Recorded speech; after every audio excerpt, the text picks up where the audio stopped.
Picture this. It's 2 a.m. and you're lying in bed, staring at the ceiling, replaying that conversation from 3 days ago for the 100th time. Your mind is spinning through every possible scenario about tomorrow's presentation, analyzing every word choice, every potential outcome, everything that could go wrong. Sound familiar? Here's the brutal truth. While you've been overthinking, someone else with half your intelligence and twice your confidence just made the decision you've been agonizing over for weeks. They took action. They moved forward. They got results. Meanwhile, you're still stuck in your head, trapped in an endless loop of analysis that's slowly suffocating your potential. I'm about to show you something that will change everything. Overthinking isn't a sign of intelligence. It's not careful planning. It's not being thorough.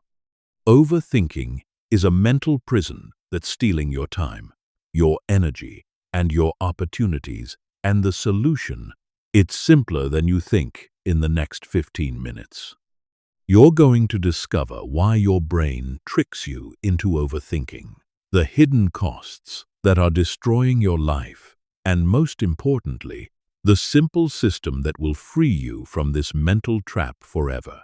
By the end of this video, you'll have the tools to make faster decisions, take confident action, and finally break free from the paralysis of analysis. But here's the catch. You have to actually apply what you learn. No more overthinking whether this advice will work. No more waiting for the perfect moment to start. The time is now. Chapter 1. The Overthinking Epidemic. We're living in the golden age of overthinking. Never before in human history have we had access to so much information, so many options, so many voices telling us what we should do, how we should think, what we should choose, and it's paralyzing us. Your great-grandfather didn't overthink whether to ask someone on a date. He just did it. Your grandmother didn't spend 3 hours researching the perfect restaurant for dinner. She cooked what was available. They didn't have the luxury of infinite choice, and ironically, that made them more decisive, more action-oriented, more successful in many ways. But here's what's really happening in your brain when you overthink. You're activating what neuroscientists call the default mode network. This is the part of your brain that becomes active when you're not focused on the outside world and your mind is wandering. It's the voice in your head that never stops talking, analyzing, worrying, planning. The problem is that this network was designed for a different world. Thousands of years ago, when our ancestors faced a rustling bush, overthinking could save their lives. Is it a predator? Is it the wind? Should I run or investigate? That careful analysis was the difference between survival and death. But in today's world, that same mechanism is working against you. Your brain treats choosing a career path with the same urgency as escaping a saber-toothed tiger. It floods you with cortisol, activates your fight or flight response, and keeps you in a state of chronic stress and indecision. Here's the shocking reality. The average person makes about 35 decisions per day. From what to wear, to what to eat, from which route to take, to work, to what to watch on Netflix. And if you're overthinking even a fraction of these decisions, you're burning through your mental energy faster than a sports car burns through gasoline. This is called decision fatigue, and it's why successful people like Steve Jobs wore the same outfit every day. Why Barack Obama only wore blue or gray suits as president. Why Mark Zuckerberg has a closet full of identical gray t-shirts. They understood something that most people don't. Your willpower and decision-making ability are finite resources. Every time you overthink a small decision, you're depleting the mental energy you need for the big ones. You're essentially choosing to be tired, stressed, and indecisive about the things that actually matter because you wasted your cognitive resources worrying about things that don't. But it gets worse. Overthinking doesn't just drain your energy. It actually makes you worse at making decisions. When you overanalyze, you start to doubt information that was perfectly clear before. You begin to see problems that don't exist, create obstacles that aren't there, and convince yourself that simple solutions are somehow inadequate. This is why your first instinct is often your best instinct. Your subconscious mind processes information incredibly quickly, drawing on years of experience and pattern recognition to give you an immediate gut feeling. But then your conscious mind steps in with its need to analyze everything. And suddenly, what was clear becomes cloudy.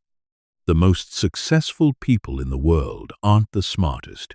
They're the most decisive. They understand that a good decision made quickly is almost always better than a perfect decision made too late. They know that you can course correct along the way, but you can't make progress while you're standing still. Think about the last major opportunity you missed because you overthought it. Maybe it was a job offer you analyzed to death until the position was filled by someone else. Maybe it was an investment opportunity you researched so thoroughly that by the time you were ready to act, the moment had passed. Maybe it was asking someone out, starting a business, moving to a new city, or taking any kind of meaningful risk. Now think about how you felt afterward. Regret, right? Not because you made the wrong decision, but because you didn't make any decision at all. To you, let overthinking steal your opportunity, your confidence, your momentum. This epidemic of overthinking is creating a generation of smart, capable people who are paralyzed by their own intelligence. They know too much, consider too many variables, to see too many potential outcomes.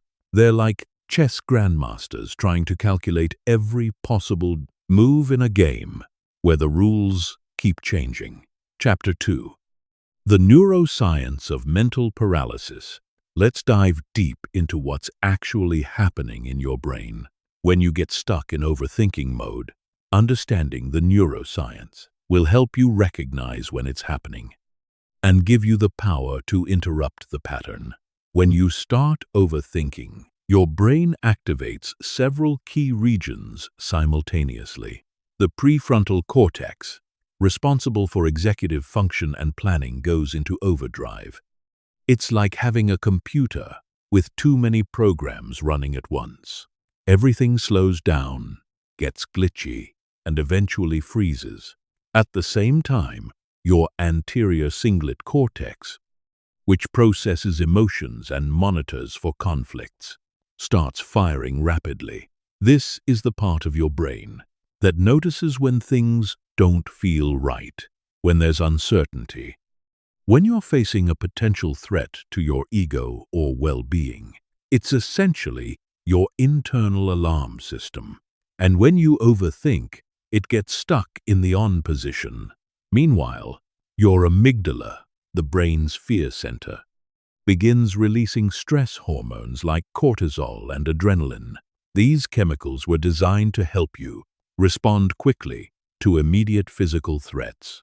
But when they're triggered by mental scenarios that may never happen, they create a state of chronic anxiety and hypervigilance.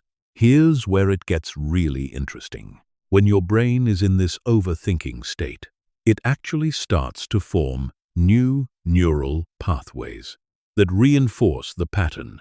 Every time you choose to analyze instead of act, you're literally rewiring your brain to be more indecisive in the future. It's like creating a mental rut that gets deeper every time you drive through it. This is why overthinking becomes addictive. Your brain starts to believe that more analysis equals better outcomes. Even though research consistently shows the opposite, studies have found that people who trust their gut instincts make better decisions than those who extensively deliberate, especially in complex situations with multiple variables. One of the most fascinating studies on this topic was conducted by researchers at the University of Amsterdam. They had participants choose between different cars based on multiple attributes. One group was asked to make an immediate decision. Another was given time to consciously deliberate, and a third group was distracted with other tasks. While their unconscious mind processed the information, the results were stunning. The group that was distracted and couldn't consciously overthink the decision actually made the best choices. Their unconscious minds were able to weigh all the factors without getting bogged down in analysis paralysis. This happens because your unconscious mind can process vastly more information than your conscious mind, while your conscious mind can handle about 7 pieces of information at once. Your unconscious mind can process millions of pieces of data simultaneously. It's like comparing a calculator to a supercomputer. But here's the kicker: when you overthink, you're essentially forcing your calculator to do the supercomputer's job. You're taking a system that's designed for rapid, intuitive processing and trying to make it work like a slow, methodical analyzer. It's no wonder you feel mentally exhausted and confused. The overthinking brain also exhibits something called temporal discounting dysfunction. This is a fancy way of saying that when you're stuck in analysis mode, you become terrible at weighing immediate costs against future benefits.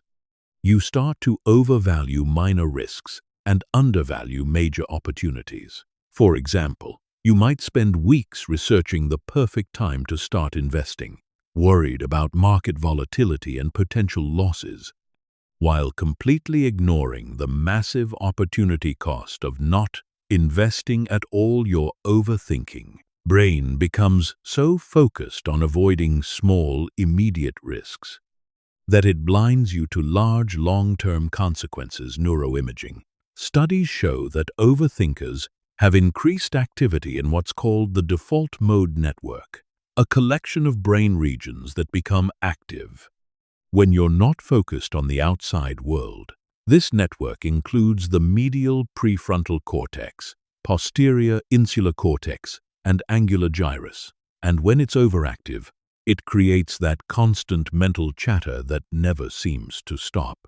People with anxiety and depression often show hyperactivity in this network, which explains why overthinking is so closely linked to these conditions.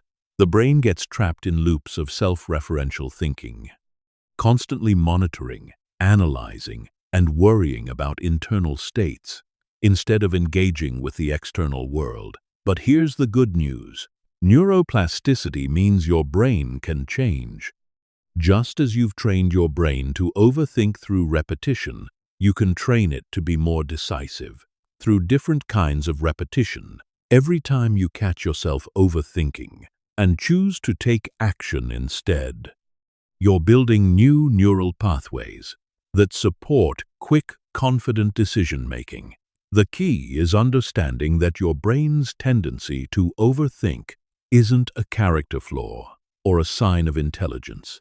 It's simply a pattern that can be changed like any habit. It feels automatic and natural because you've practiced it so many times. But that doesn't mean it's serving you. Chapter 3. The Hidden Costs of Analysis Paralysis. While you've been sitting there analyzing every possible outcome, life has been passing you by. The hidden costs of overthinking are far more devastating than most people realize, and they compound over time like interest on a debt you never knew you owed. Let's start with the most obvious cost: time. The average overthinker spends 2-3 hours per day stuck in mental loops, analyzing decisions that could be made in minutes. That's 1 hours per week, or roughly 731,095 hours per year. To put that in perspective, you could learn a new language, master a musical instrument, or build a substantial side business with that time. But time isn't the only thing you're losing. Every moment spent overthinking is a moment not spent taking action. And action is what creates results.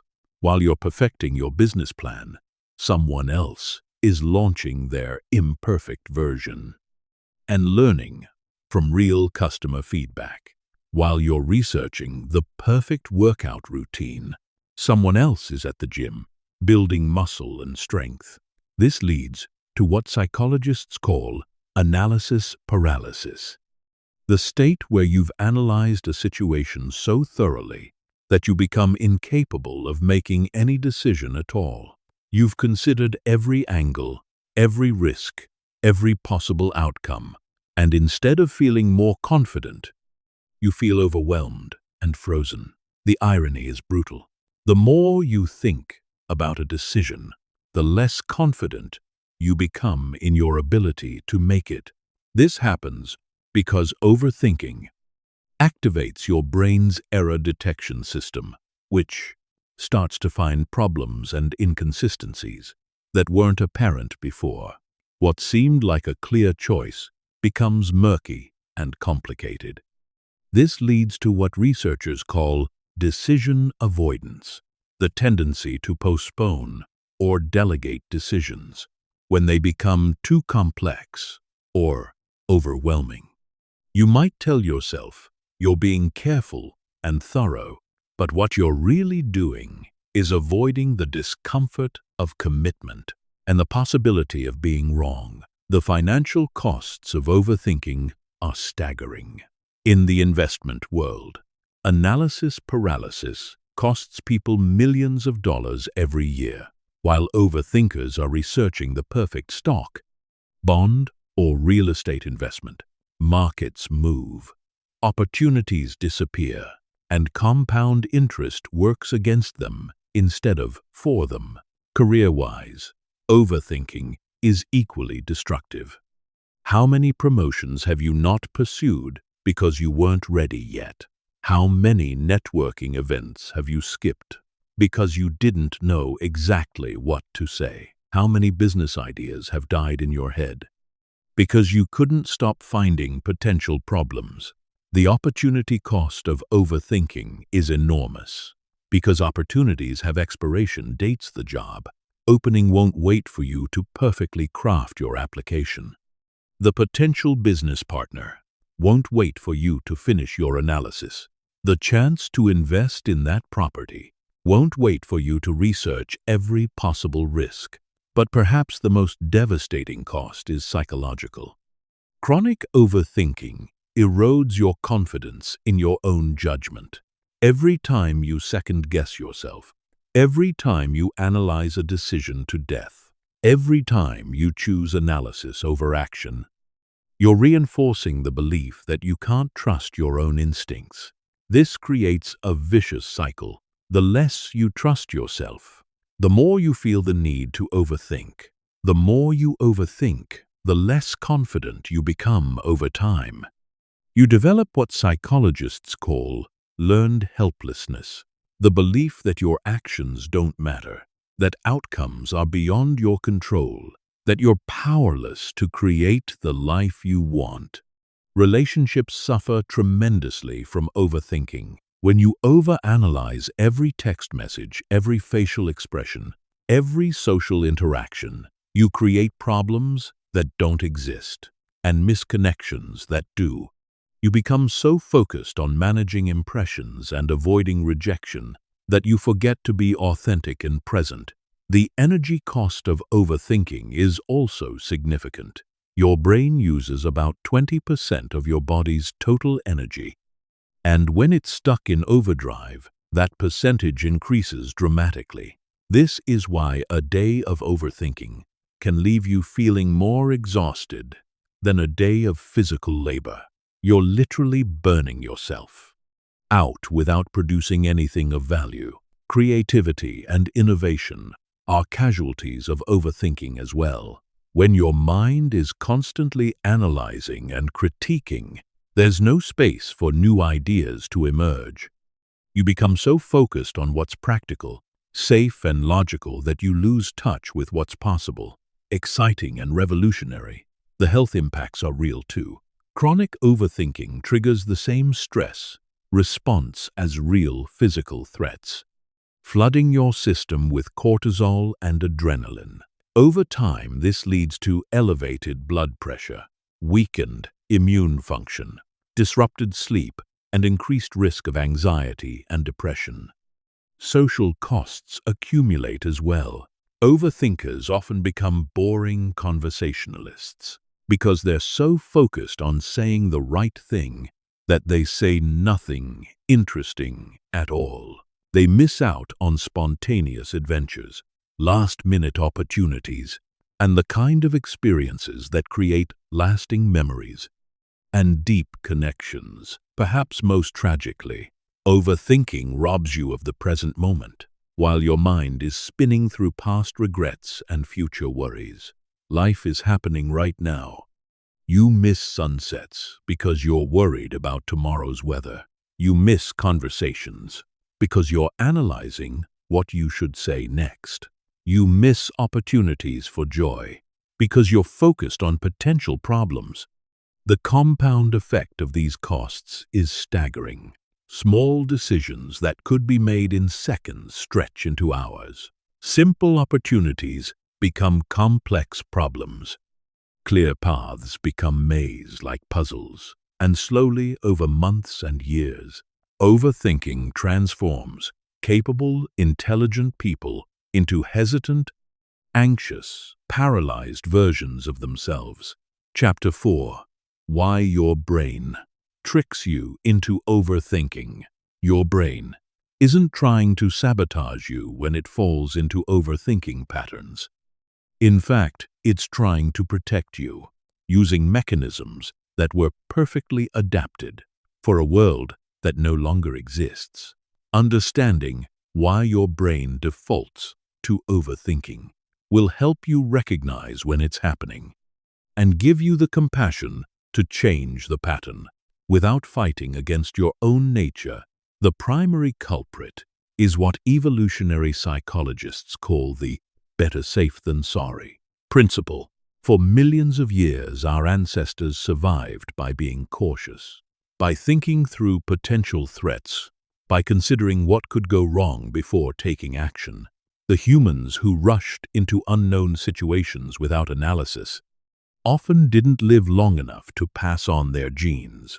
This cautious mindset served us well when the stakes were literally life and death. If you heard a noise in the bushes, it was better to spend time analyzing whether it was a predator than to ignore it and potentially become someone's dinner. If you were considering eating an unknown plant, extensive deliberation could save you from poisoning. But here's the problem. Your ancient brain doesn't distinguish between choosing a restaurant for dinner and escaping from a saber-toothed tiger. Both situations trigger the same analytical processes, the same caution mechanisms, the same tendency to consider every possible negative outcome. Modern life has created what researchers call a threat detection malfunction, your brain's early warning system, which was calibrated for physical dangers that appeared suddenly and required immediate response, is now constantly activated by abstract, future-oriented concerns that may never actually materialize. When you're lying in bed worrying about a presentation next week, your brain is responding as if the audience is already there, judging you, waiting to pounce on your mistakes. When you're analyzing whether to ask someone on a date, your brain is treating potential rejection like a physical attack on your survival. This is compounded by what psychologists call the negativity bias, your brain's tendency to focus more on potential losses than potential gains. Studies show that people feel the pain of losing 100 more intensely than the pleasure of gaining 100. This bias made sense when resources were scarce, and losing anything could mean starvation. But in today's abundant world, it often prevents us from taking beneficial risks. Your brain also has a built-in completion tendency. It wants to resolve open loops and answer unanswered questions. This is why you can't stop thinking about a problem until you've solved it, even when the problem doesn't actually need solving. Your brain perceives unresolved decisions as threats to your sense of control and competence. Social media and information overload have hijacked these natural tendencies. Your brain receives thousands of data points every day about what you should do, what you should want, what you should achieve. This creates what psychologists call choice overload, when having too many options actually makes decision-making harder, not easier. The famous jam study illustrated this perfectly. When shoppers were offered 24 varieties of jam to sample, only 3% made a purchase. But when they were offered just 6 varieties, 30% bought jam. More options led to more analysis, more comparison, more second-guessing, and ultimately, more paralysis. Your brain also falls victim to what's called the planning fallacy, the tendency to underestimate how long tasks will take and overestimate your ability to complete them perfectly. This leads to endless planning and replanning, as your brain keeps trying to create the perfect strategy that will guarantee success. Social comparison adds another layer of complexity. Thanks to social media, you're constantly exposed to curated highlights of other people's lives, creating pressure to make optimal choices that will lead to Instagram-worthy outcomes. Your brain starts to treat every decision as a performance that will be judged by others. The paradox of choice has reached epidemic proportions. Your ancestors might have had to choose between 3 potential mates in their village. You have access to millions through dating apps. They might have had one career path available. You have thousands of possibilities. They ate what was available. You have infinite restaurant options, dietary philosophies, and nutrition advice to consider. Your brain's pattern-matching system, which once helped you recognize dangerous situations based on limited information, now gets overwhelmed by the complexity of modern decisions. It keeps searching for patterns and precedents that don't exist, trying to apply simple heuristics to complex, unprecedented situations. Fear of regret plays a massive role in overthinking. Your brain has learned that making the wrong choice leads to emotional discomfort, so it tries to prevent regret by analyzing every possible outcome. But this creates a paradox. The fear of making the wrong choice often prevents you from making any choice at all, which guarantees the regret you were trying to avoid. The availability heuristic causes your brain to overweight recent or memorable information when making decisions. If you recently heard about someone's business failing, your brain will overestimate the likelihood of your own business failing. If you saw a news story about a plane crash, your brain will overestimate the dangers of flying, even though, statistically, you're much more likely to be injured driving to the airport.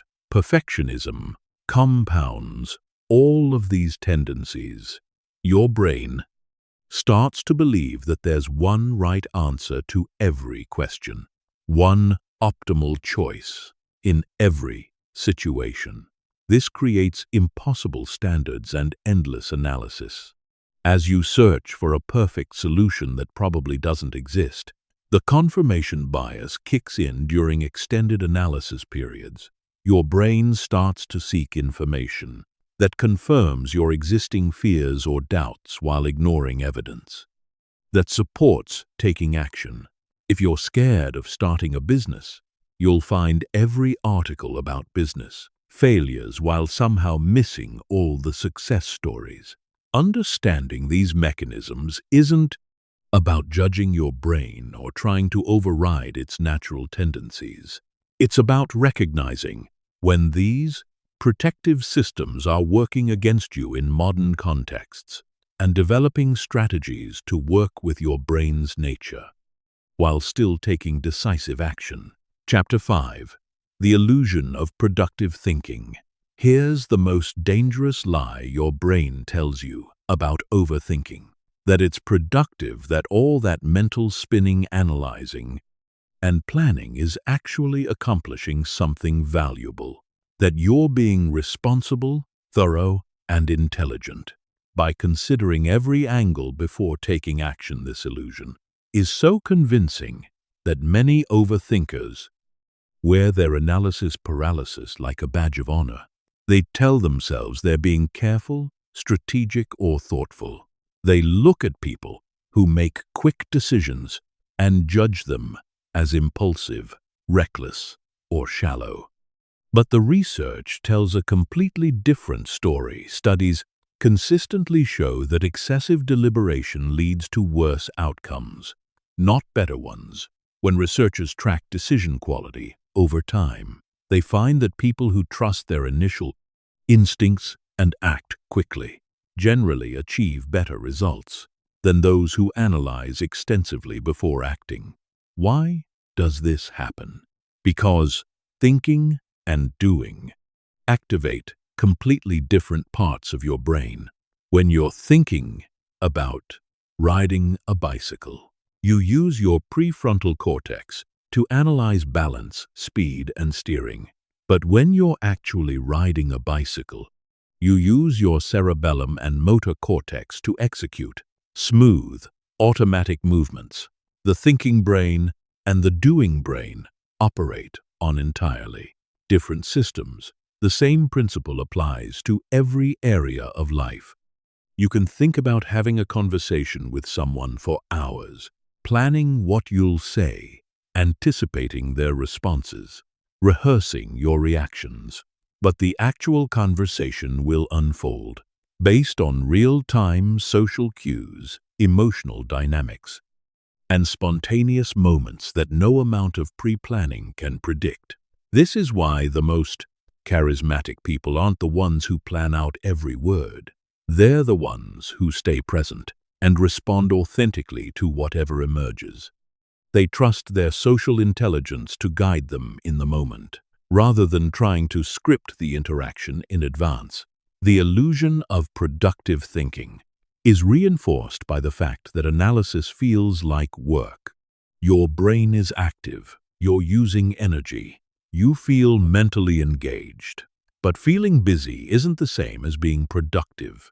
You can spend 8 hours thinking about a problem and make zero progress toward solving it. Meanwhile, someone else can spend 8 minutes taking action and move significantly closer to their goal. This is particularly evident in creative fields. Writers who spend months outlining and planning their novels often struggle to complete them, while writers who start with a simple idea and let the story unfold as they write tend to be more prolific and often produce more engaging work. The thinking creates resistance. The doing creates momentum. The business world is full of examples of this principle. Companies that spend years perfecting their business plans often find that the market has changed by the time they're ready to launch. Meanwhile, companies that launch quickly with minimum viable products can adapt and improve based on real customer feedback rather than theoretical projections. Your brain creates the illusion of productivity through what psychologists call cognitive ease. When you're thinking about a problem repeatedly, it becomes more familiar, and familiarity feels like understanding. You start to believe you know more about the situation than you actually do simply because you've thought about it so much. This false confidence can be dangerous because it makes you feel prepared for situations you've never actually experienced. You might think you know how you'll perform in a job interview because you've rehearsed it mentally dozens of times. But mental rehearsal is fundamentally different from real-world performance under pressure. The planning fallacy demonstrates this perfectly. Despite having extensive plans and analyses, most projects still go over budget, past deadlines, and encounter unexpected obstacles. This isn't because people are bad planners. It's because thinking about doing something is categorically different from actually doing it. Overthinking also creates what researchers call analysis paralysis by perfectionism. Your brain starts to believe that if it just thinks a little longer, considers a few more variables, researches one more option, it will find the perfect solution. But perfection is a moving target that retreats as fast as you approach it. The truth is that most decisions are reversible or adjustable. You can change jobs, end relationships, move to different cities, pivot business strategies, or modify almost any choice you make. But overthinking treats every decision as permanent and catastrophic, which creates artificial pressure that leads to even more analysis. Real productivity comes from iteration, not ideation. It comes from trying something, learning from the results, adjusting your approach, and trying again. This cycle of action and feedback is how you actually improve, grow, and achieve your goals. Thinking alone, no matter how extensive or sophisticated, cannot substitute for this experiential learning process. The most successful entrepreneurs, athletes, and creatives understand this principle intuitively. They know that you can't think your way to mastery. You have to practice your way there. They embrace what tech companies call failing fast, trying things quickly, learning from what doesn't work, and iterating toward what does. This doesn't mean abandoning all planning or preparation. It means recognizing the difference between productive thinking that leads to action and unproductive thinking that substitutes for action. Productive thinking is focused, time-limited, and goal-oriented. It asks specific questions like, what's the first step? Or what information do I actually need to make this decision? Unproductive thinking is circular, endless, and anxiety-driven. It asks impossible questions like, what if everything goes wrong? Or, how can I guarantee this will work? These questions feel important, but they're actually procrastination dressed up as preparation. The illusion of productive thinking is one of the most sophisticated forms of self-sabotage because it allows you to feel like you're making progress while actually standing still. Breaking free from this illusion requires honestly assessing whether your thinking is moving you toward action or away from it, whether it's solving problems or creating them, whether it's building confidence or eroding it. Chapter 6. The 2-minute decision rule. Here's where everything changes. I'm about to give you the most powerful tool for breaking free from overthinking, and it's so simple that your brain will initially resist it because it seems too easy. But simplicity is exactly what makes it work. The 2-minute decision rule states this: if a decision can be made with the information you currently have and won't have irreversible catastrophic consequences, give yourself exactly 2 minutes to decide. Not 2 hours, not 2 days, not 2 weeks, 2 minutes. Here's how it works in practice. Set a timer for 2 minutes. During those 2 minutes, you can consider the options, weigh the pros and cons, Think through the immediate consequences. But when that timer goes off, you must make a decision. No extensions, no exceptions, no, just 5 more minutes to think about it. The magic of this rule isn't in the time limit itself. It's in what the time limit forces your brain to do. When you know you only have 2 minutes, your mind automatically filters out irrelevant information and focuses on what actually matters. It stops trying to predict every possible future scenario and starts evaluating based on current reality. Your brain has 2 decision-making systems. System 1 is fast, intuitive and based on pattern recognition and accumulated experience. System 2 is slow, analytical and based on conscious reasoning. Overthinking happens when System 2 takes over decisions that System 1 is perfectly equipped to handle. The 2-minute rule forces you to rely more on System 1, which is actually superior for most life decisions. System 1 processes massive amounts of information instantly, drawing on everything you've learned, experienced and observed throughout your life. It's like having access to a supercomputer that can analyze millions of variables in seconds. System 2, the analytical mind, can only handle about 7 pieces of information at once.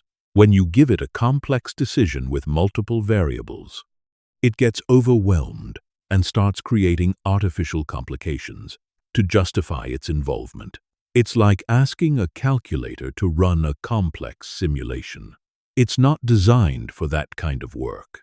The beauty of the 2-minute rule is that it works for an enormous range of decisions. Should you take that job offer? 2 minutes is enough to consider the salary, the role, the company, the location, and how it aligns with your goals. Should you ask someone on a date? 2 minutes is more than enough to evaluate your interest, their apparent interest, and the potential for connection. Should you start that side business? 2 minutes can determine if you have the skills, the market demand, the initial resources, and the motivation to begin.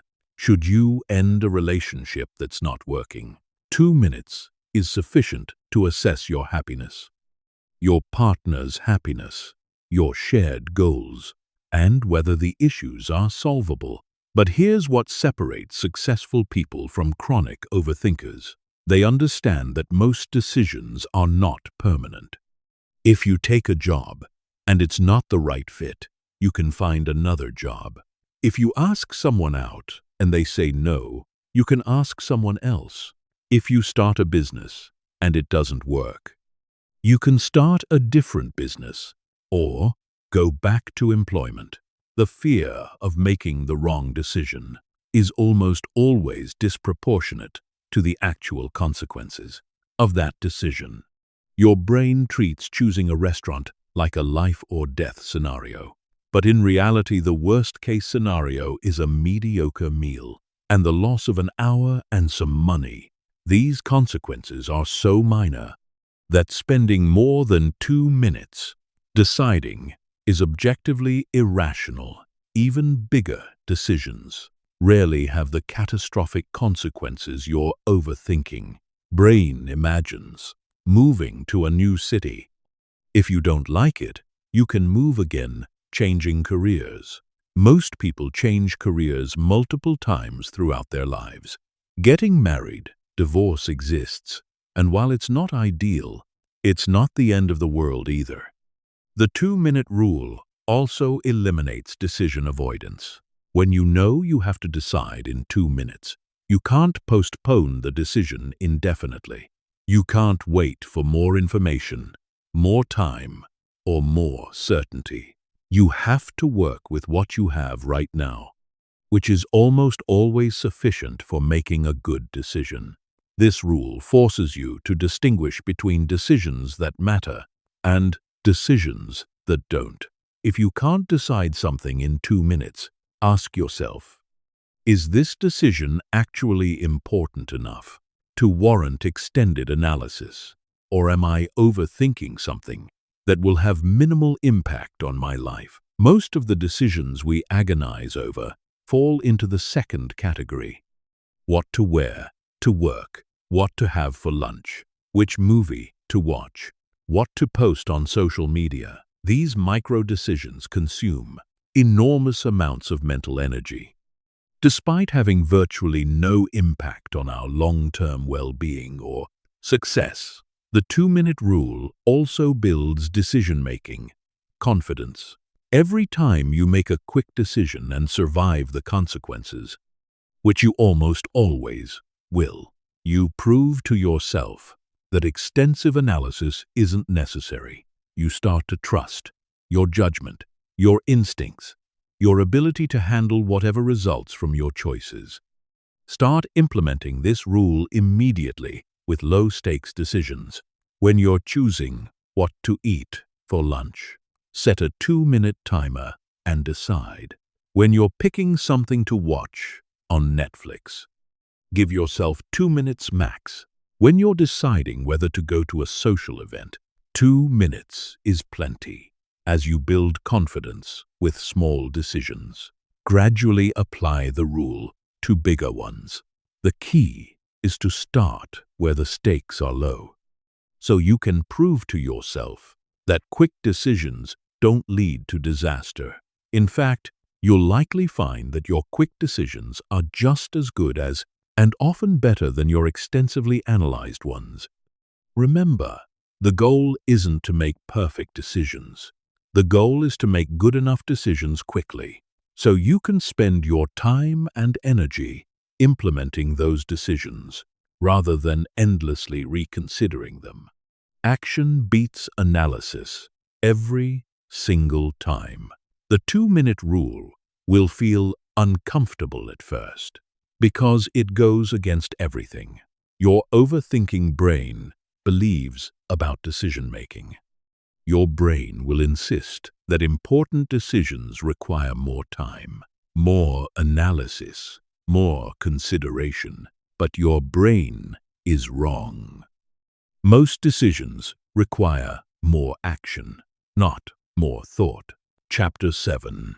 The 80% Rule and Good Enough Decision-Making. Perfectionism is the fuel that powers the overthinking engine. Your brain becomes convinced that there's one optimal choice in every situation, one perfect path forward, one ideal outcome that can be achieved if you just analyze long enough and hard enough. This pursuit of perfection is what keeps you stuck, paralyzed, and perpetually dissatisfied with your decisions. The 80% Rule offers a radical alternative. Make decisions when you have 80% of the information you think you need, and you're 80% confident in your choice. Don't wait for 100% certainty. Because it doesn't exist, don't hold out for perfect information. Because you'll never have it, don't demand guarantees. Because life doesn't offer them. This rule is based on a fundamental truth that overthinkers struggle to accept in most situations. A good decision made quickly beats a perfect decision made too late. The remaining 20% of information you're waiting for rarely changes the fundamental nature of the decision, but it can cost you the opportunity to act when action matters most. Military leaders understand this principle intimately. In combat situations, waiting for perfect intelligence can mean the difference between victory and defeat, between life and death.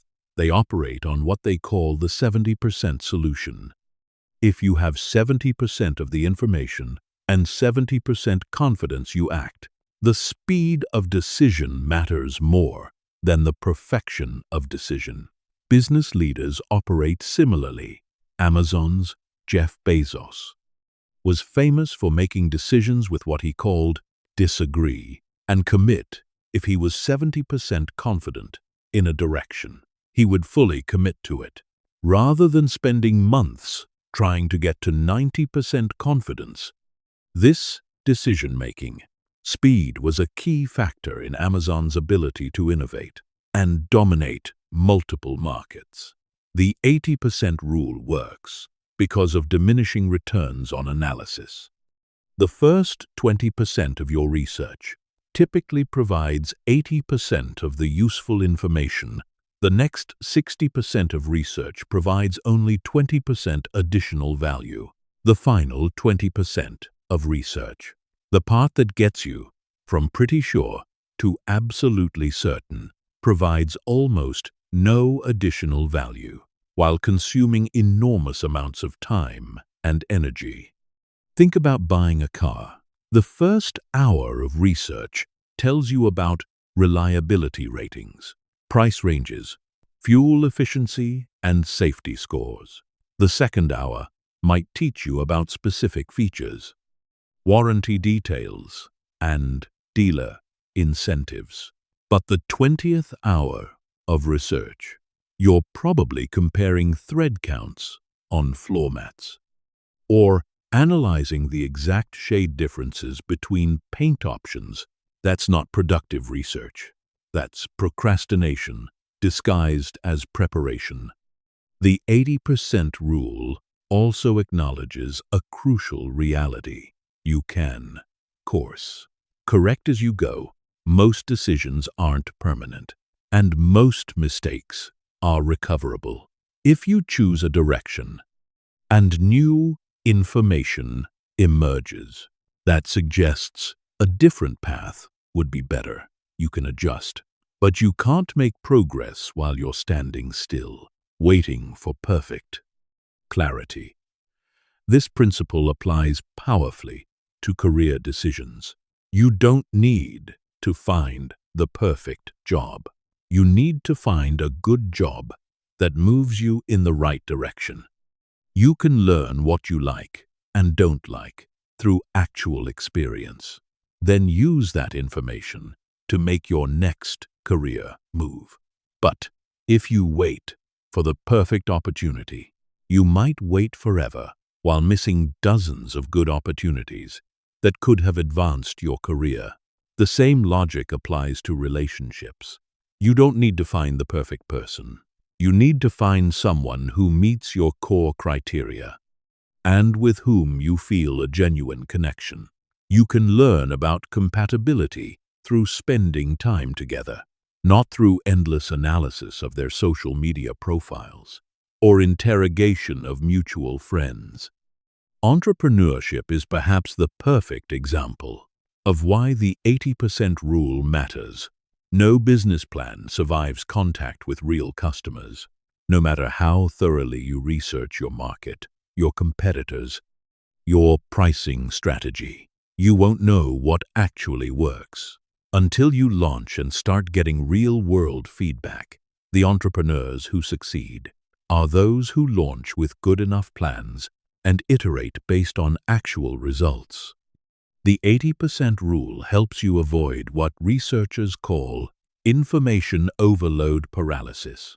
When you have too much information, your brain struggles to process it all effectively. You start to weight minor factors equally with major ones. You begin to see patterns and problems that don't actually exist. You convince yourself that you need just a little more information to make the right choice. But here's the paradox. The more information you gather, the less confident you often become in your decision. This happens because additional information frequently introduces complexity rather than clarity.